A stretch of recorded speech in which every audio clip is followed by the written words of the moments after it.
Passionnément vous est présenté avec le soutien de la bijouterie Rullière-Bernard à Saint-Étienne. Rullière-Bernard, la passion du métier, le complice de vos moments heureux, baptême, communion, anniversaire.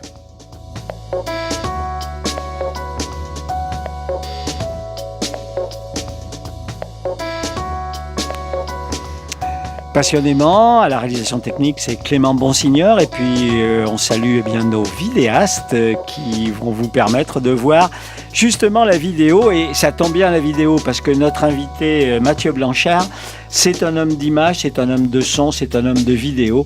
Vous allez voir aussi qu'il a eu l'occasion de vivre sa passion avec la belle aventure du 4L Trophy. Bonjour Mathieu. Bonjour.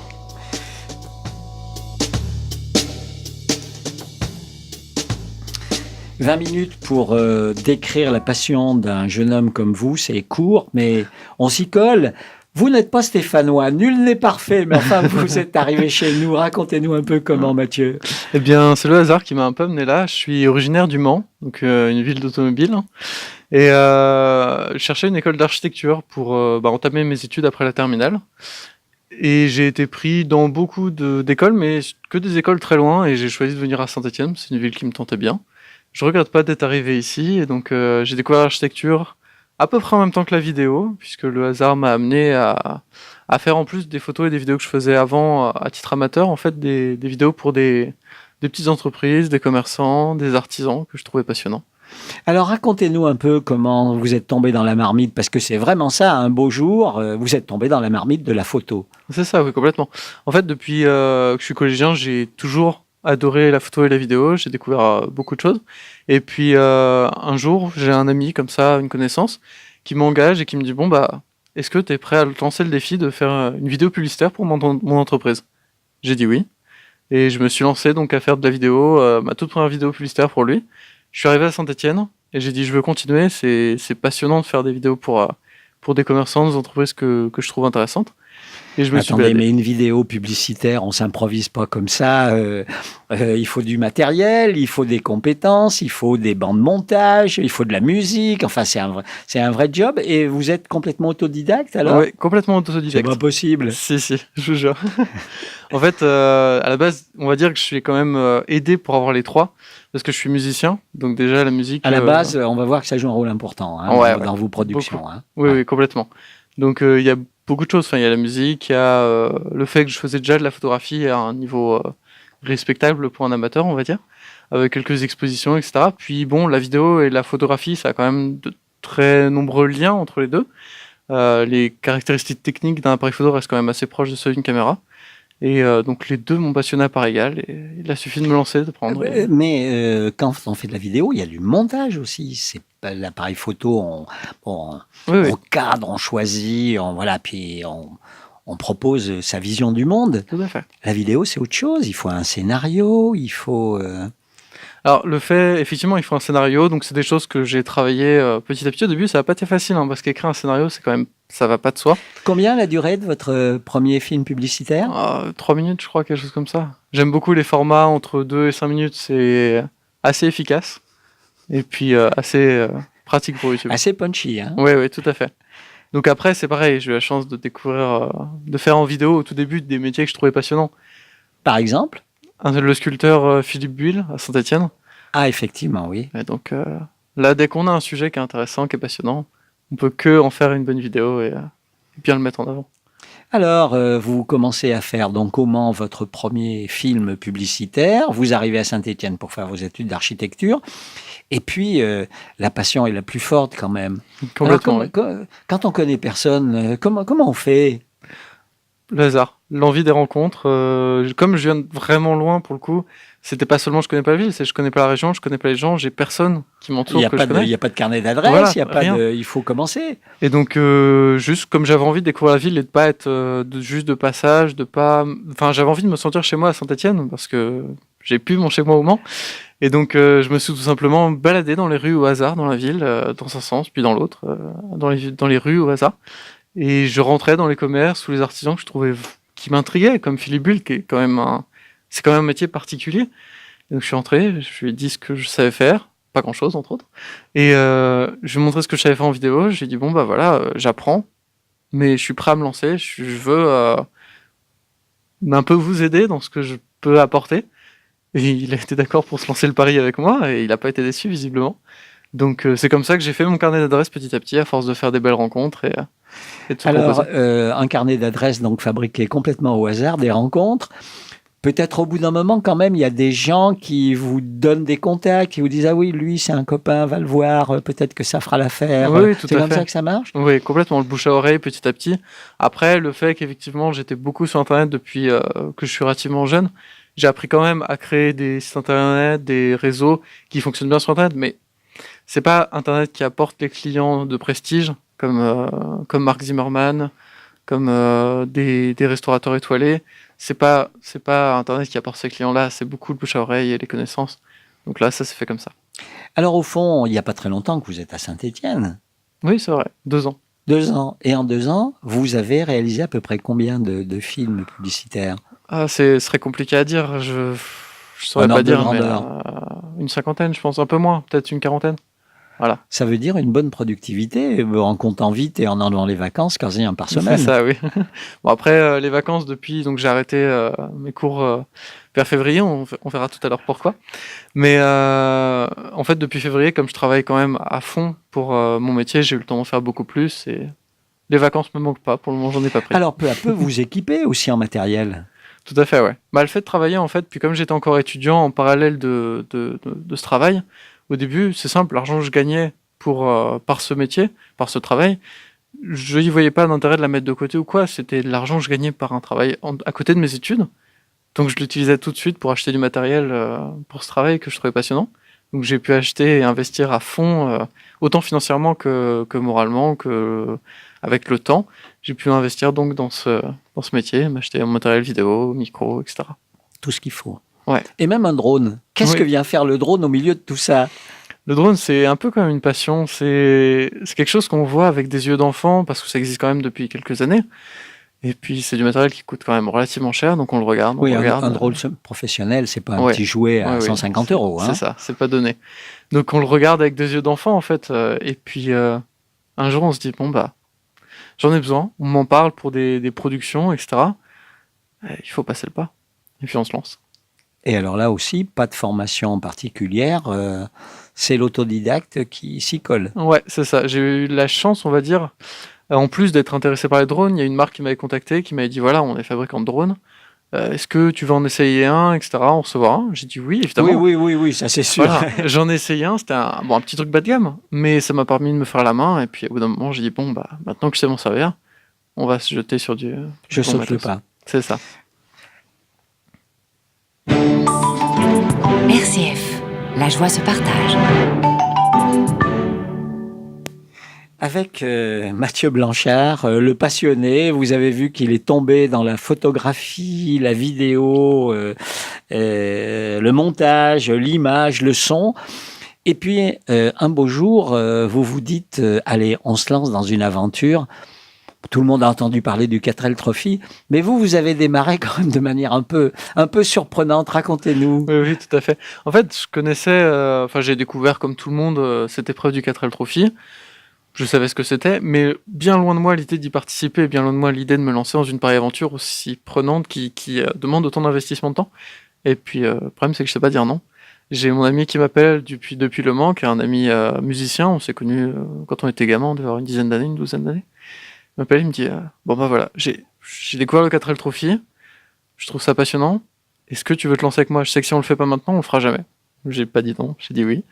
Et dès le soir même, au bout de 5 minutes de discussion, on était inscrits. Nous voilà inscrits pour le 4L Trophy, donc c'est en. C'est facile de s'inscrire. Ouais. Les ennemis commencent après, si C'est j'ose ça. dire. Le boulot commence Exactement, après. oui. Et c'était donc au mois de mars. Oui, c'était tout début mars, juste après la fin de l'année, de l'épreuve de l'année dernière. Voilà.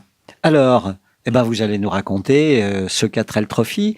Il y a 2 aspects dans ce que vous avez fait dans cette aventure. Il y a l'aventure du 4L Trophy qui est déjà forcément une aventure. Et puis, il y a le fait que vous aviez décidé dès le début de faire un film, et pas seulement un film d'ailleurs. Ouais, tout à fait. En fait, il se trouve que mon ami aime beaucoup l'image aussi.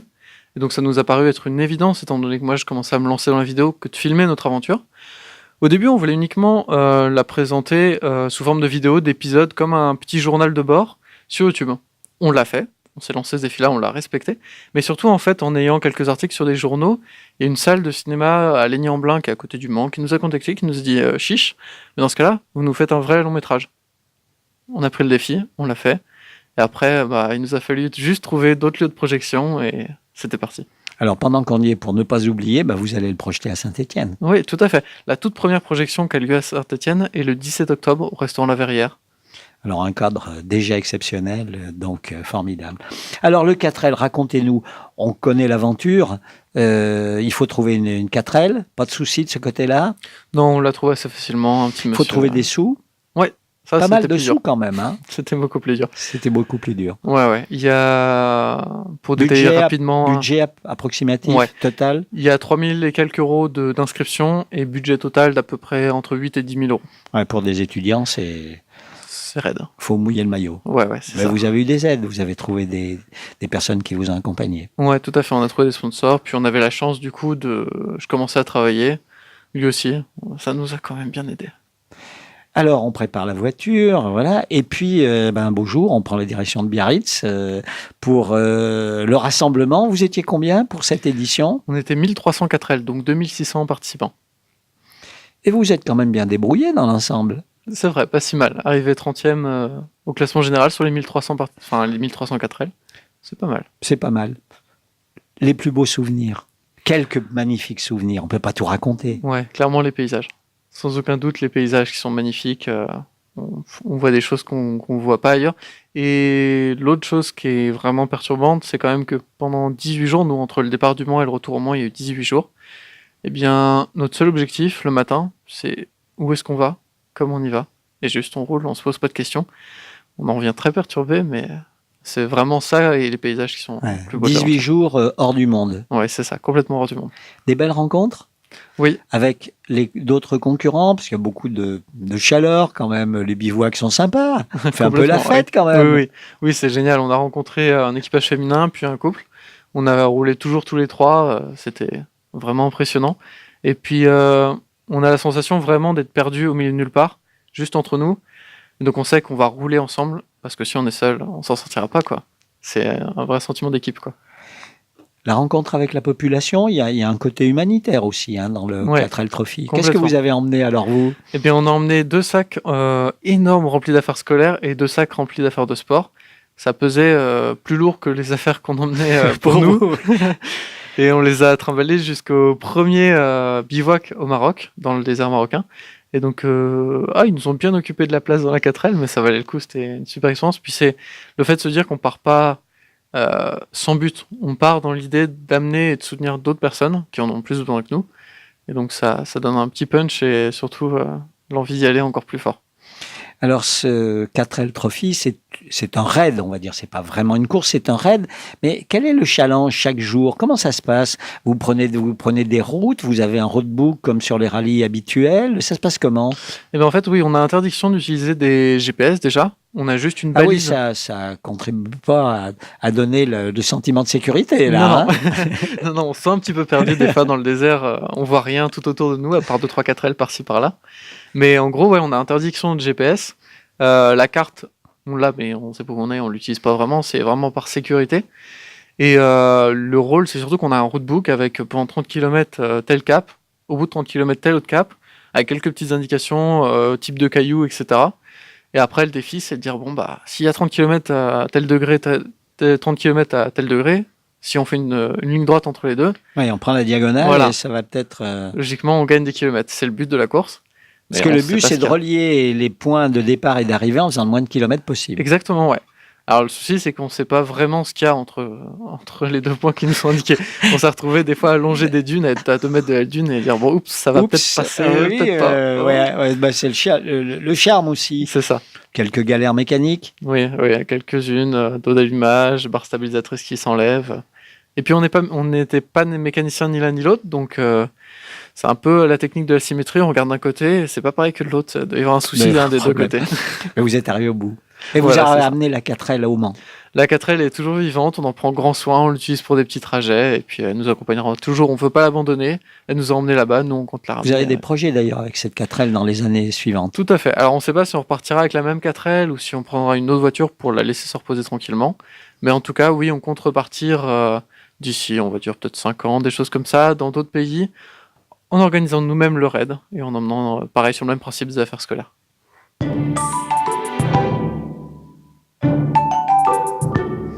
Passionnément avec Mathieu Blanchard. Il ne nous reste pas beaucoup de temps pour évoquer votre vidéo, votre travail de vidéaste et de photographe pendant ce fameux 4L Trophy. Alors, vous aviez du matériel avec vous. Oui, tout à fait. On avait quand même 4-5 GoPro. Alors, GoPro, pour les non-initiés, de quoi s'agit-il ? Des petites caméras étanches, bien costauds, qu'on peut mettre à peu près partout, y compris dans le sable. Voilà, c'est ce que parfois on voit sur les casques des motards ou des cyclistes et même qui permettent de filmer. Donc 4 ou 5 GoPro. Un appareil photo, par chance résistant à la poussière. Il valait mieux ? Oui, complètement. Heureusement, parce que vu la poussière et le sable qu'on a eu partout, on en retrouve encore dans la 4L. Et puis, on avait un bon micro, quelques matériels de stabilisation pour s'assurer sur des petits plans où on prenait le temps. Un petit trépied, puis c'était parti, quoi. C'était parti. Alors, vous avez pris aussi les précautions pour avoir de l'électricité, parce qu'il faut recharger les batteries. Oui, tout à fait. Alors là, on a dû monter une petite prise allume-cigare dans la 4L, parce que on se débrouille. Il n'y en a pas de base. Voilà. On se débrouille. Et puis, vous revenez au Mans avec un challenge, quand même. Ouais, un long métrage. C'est quand même un défi de folie. Déjà, il nous a fallu tout d'abord monter les petits épisodes. Parce que vous aviez choisi de présenter tous les jours une journée du 4L. Tout à fait. On fait comme un carnet de bord, on voulait présenter, dès qu'on était rentré, les épisodes, il fallait qu'on les monte le plus vite possible, parce qu'on voulait publier sur YouTube à une vidéo par jour qui présente notre départ depuis Le Mans jusqu'à notre retour, une vidéo par jour. Et le challenge a été tenu ? C'était tenu. Difficilement, quelques petits retards, mais ça a été tenu. Et alors là, ça circule ? Il y a du trafic, comme on dit. Les gens attendent les prochains épisodes. Vous avez des réactions ? Oui, tout à fait. On a eu des super retours, quelques milliers de visionnages. Ah oui, quand même. Oui. Quelques milliers de visionnages. Voilà, voilà, comme ça, quoi. C'était vraiment super agréable de voir l'enthousiasme des gens autour. Et puis derrière, on s'est pris un mois de pause et on a dit maintenant, il faut attaquer le film, quoi. Parce que c'est du boulot aussi. Alors, c'est un autre challenge, le film. Ouais, c'est un autre challenge. Et là, vous n'aviez, comme d'habitude, strictement aucune espèce d'expérience de la fabrication d'un long métrage. Non, je me suis amusé à faire un peu de fiction, de court métrage avant. Mais le long métrage, c'est quand même 1 heure. Et 1 heure, si on s'ennuie quand on regarde un film, c'est un peu triste, quoi. Et ça ne peut pas être simplement la succession de chacun des épisodes raccourcis, mis les uns à la suite des autres. Non, on voulait pas faire ça parce qu'il y a aussi beaucoup de gens qui ont vu les épisodes, qui viennent au film. Et donc, s'ils revoient la même chose, c'est pas agréable. Donc il nous a fallu trouver une autre manière de monter et on a décidé de, plutôt que le monter comme un carnet de bord, plutôt le faire comme un peu un documentaire, un peu comme une vue extérieure. D'ailleurs, on a pris du recul et on a intégré une voix off qui raconte vraiment avec du recul tout ce qu'on a vécu, parce qu'il y a plein de choses que le jour J on oubliait, des choses qui passaient par-dessus notre tête. Quand on casse quelque chose, par exemple, un exemple simple, on peut pas être avec un qui a la caméra, l'autre qui est en train d'essayer de réparer, qui raconte, etc. C'est pas possible. Il faut être tous les deux sur le job. Hein. Voilà, il faut être à fond sur la 4L et on n'a parfois pas d'image de certaines casses. Et l'avantage, c'est qu'avec du recul, on peut se permettre avec la voix off de tout raconter, de donner plus de détails, plus d'immersion dans ce qui a pu nous arriver pendant le 4 Trophy. Donc c'est tout à fait autre chose que un simple reportage. C'est vraiment un film duré Durée 1 heure 1 minute. Voilà, 1 heure 1 minute. Alors pour sourire, vous aviez combien d'heures de rush ? J'en ai aucune idée, mais c'était complètement incroyable. Des fois, la GoPro tournait toute la journée parce qu'on l'oubliait. Ah oui. Et là, pour chercher 10 secondes de film, il faut regarder la totalité de ce qui a été filmé par la GoPro. C'était un vrai boulot. Et alors, votre collègue, il n'était pas cinéaste, lui, ça l'a intéressé de faire ce boulot ? Ouais, il était passionné par ce truc-là. Ça va là vraiment. Il s'est vraiment mis en immersion. Et c'est très amusant parce qu'il s'est vraiment mis à fond et je l'ai vu vraiment évoluer entre le tout début quand il a commencé et puis le temps à force de faire les épisodes, quoi, et le long métrage. C'est fini maintenant. Oui, enfin. C'est fini, enfin. On l'a fini la veille de l'avant-première. Mais c'est comme un accouchement, c'est un peu terrible. Vous n'avez plus de projet maintenant. Ouais, mais je regrette pas de pouvoir me reposer enfin. Ouais. D'autres, alors, transition banale, c'est des projets, donc après cette aventure qui est bouclée maintenant. Vous avez fait le tour. Ouais, alors là, justement, je vais pouvoir me reposer un petit peu, me relancer sur des projets professionnels, on va dire personnels, du coup. Donc travailler avec des petites entreprises, des choses comme ça, un peu plus calme déjà, un peu moins de pression, on va dire, sur la tête pour sortir dans les temps un long métrage. Mais ouais, des petites vidéos, et puis j'aimerais l'année prochaine filmer un autre long métrage qui sera plutôt une fiction ce coup-ci. Mais ça, on n'en parle pas trop tout de suite. Bon, on aura sans doute l'occasion de vous revoir, puisqu'on a compris que le Manceau est devenu stéphanois. Oui, je pense y rester pendant nombreuses années pour l'instant. Oui. Bon, alors bienvenue au club. Merci à vous, merci à toute l'équipe pour la réalisation technique. On trouvera sur le site de RCF et sur le podcast toutes les indications pour vous retrouver, pour aller voir ces fameuses vidéos. Et puis le rendez-vous est donc le 17 octobre à la Verrière à 19h. Super. Merci Mathieu. Merci à vous. Passionnément vous était présenté avec le soutien de la bijouterie Rullière Bernard à Saint-Étienne.